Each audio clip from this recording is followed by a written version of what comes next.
Laroes sensitivos, os mortos, para onde vão? Eles vêm nos visitar? Eu sou o Franz dos Sete Encruzilhadas e nesse vídeo eu vou falar um pouco sobre isso.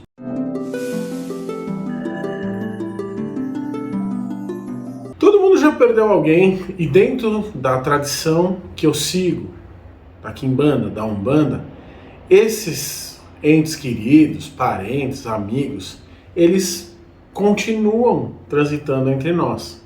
Eles, em algumas oportunidades, se tornam ancestrais, aqueles que são responsáveis por uma família, por manter a energia boa e positiva de uma família. É claro que existem mortos que se perdem, e aí, dentro da tradição que eu sigo, a gente chama de sofredores. E tem vários tipos de energias que podem ser utilizadas para que esses sofredores possam encontrar um caminho. Na Quimbanda, a ancestralidade, os antepassados, são muito importantes, porque é uma religião de ancestrais, ou seja, aquele que vem primeiro alimenta com a energia positiva para os próximos continuarem seguindo. Para nós é extremamente positivo, dentro da nossa casa, dentro da nossa família, esses ancestrais transitarem entre nós, porque através dos jogos, através da intuição, através da mediunidade, de preparo, eles falam com a gente. Eles falam com a gente e é muito positivo para que a energia continue gerando frutos. Quando eu falo de ancestral, eu falo de fruto da terra, eu falo de energia boa, eu falo de positividade, eu falo de saúde. Então, os nossos mortos, os nossos ancestrais, os nossos antepassados continuam nos abençoando, continuam nos dando o caminho para que a gente circule nessa terra. Isso funciona a partir de algumas coisas que você precisa perceber. Então, primeira coisa, a pessoa ela acabou de falecer. Ela tem um período de adaptação, assim como a gente quando nasce. A gente aprende algumas coisas para poder se fazer entendido. Então, ela nasce para um plano espiritual, uma vez que a gente entende que o espírito é imortal. Depois de um tempo, ela já começa a perceber, se identificar e se fortalecer no ambiente, na energia que ela se encontra, no novo estado. E a partir desse tempo, o espírito se encontra mais equilibrado, mais forte para que possa ter essa interação, entendendo os ambientes e as energias de cada um de uma forma positiva. Isso é considerado ancestral. E aí esse ancestral ele começa a nos guiar, nos trazer algumas consciências para que a gente não erre as mesmas coisas que eles erraram e para que a gente progrida, gere bons frutos nessa terra. Eles são percebidos, geralmente, em um momento de extrema harmonia dentro do seu lar. Então, num almoço, onde as pessoas estão comemorando uma festa, é muito positivo lembrar deles nesse momento. Eles são chamados ou estimulados quando existe um problema que você está sentindo, uma tristeza muito grande ou algum tipo de demanda, a fase da vida que precisa de uma energia espiritual, sensitiva, intuitiva maior.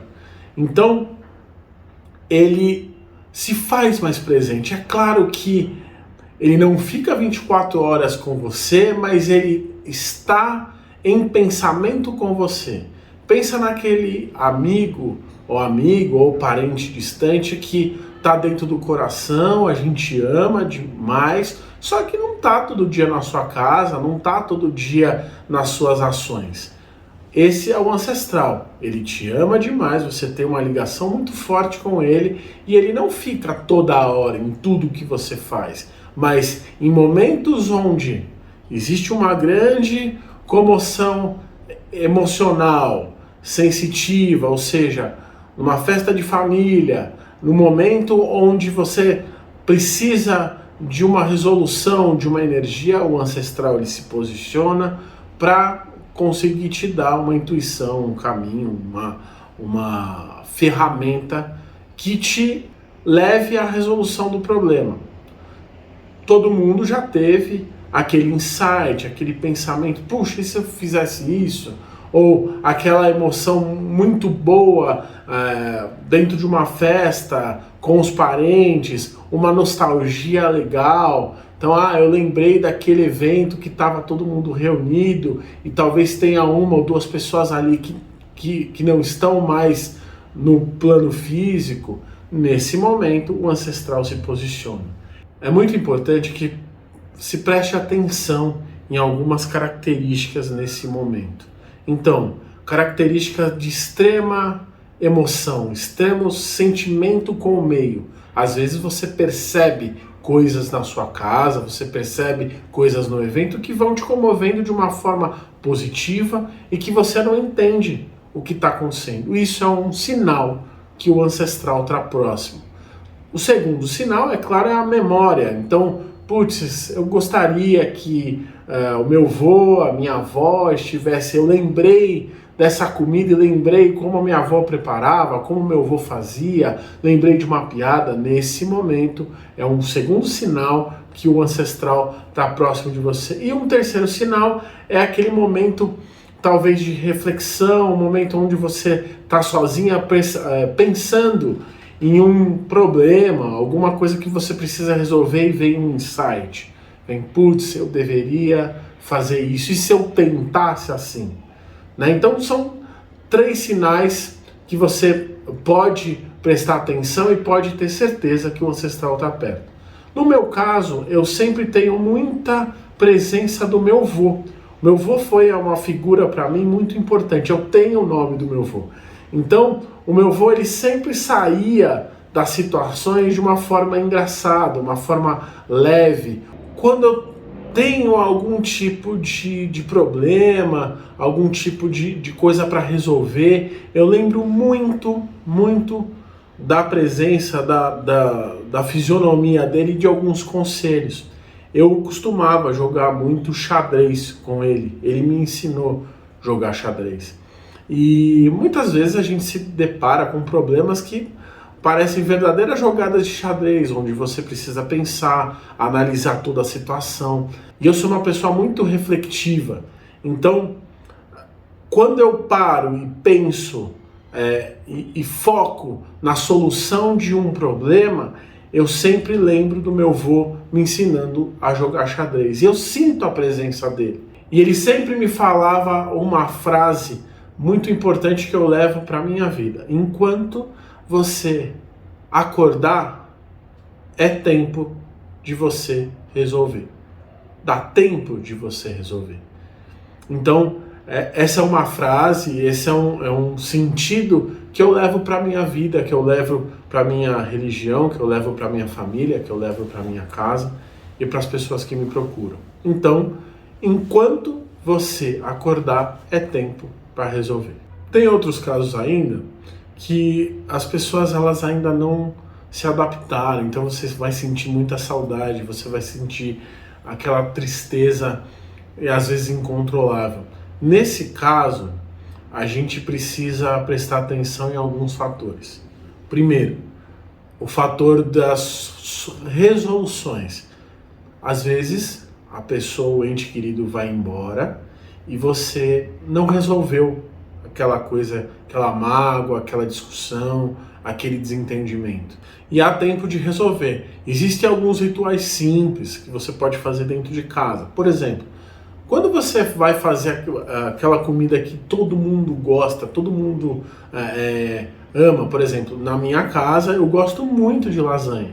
Então eu pego o primeiro pedaço e eu ofereço aos meus ancestrais.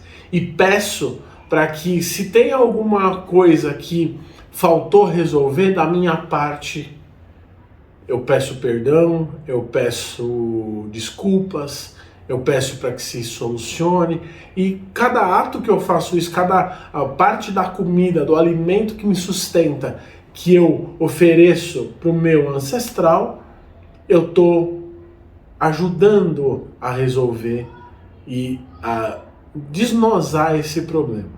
O segundo ponto, o segundo ritual, é a partir das orações. Ah, mas eu vou orar por esse ancestral? Tem uma oração que você pode fazer que simboliza isso? Olha, no meu caso, eu sempre tiro alguns minutinhos à noite para que eu possa falar diretamente. Então eu ponho uma imagem, eu lembro de uma imagem, de uma conversa, de um lugar que eu estive com essa pessoa em um momento alegre e eu consigo conversar, eu faço uma ação e eu converso e digo tudo que eu estou sentindo. Eu, particularmente, eu gosto muito da primeira, porque tá ligado com uma festa, tá ligado com comida, tá ligado com gosto, aquilo que eu gosto de sentir, aquilo que o meu paladar é agradável, e o alimento tem tudo a ver com ancestralidade. Então, é claro que eles vêm visitar, eles permanecem circulando entre nós, trazendo um axé, uma bênção, uma intuição, um caminho, uma ferramenta. E você, conta aí um pouco o que passou com você, quais são as suas dúvidas, você já teve algum tipo de interação com o seu ancestral? Você já sentiu isso que eu falei no vídeo? Tem alguma coisa para comentar? Deixa os comentários no vídeo, a gente vai ter muito mais coisa dessa no canal. Acompanhe e axé.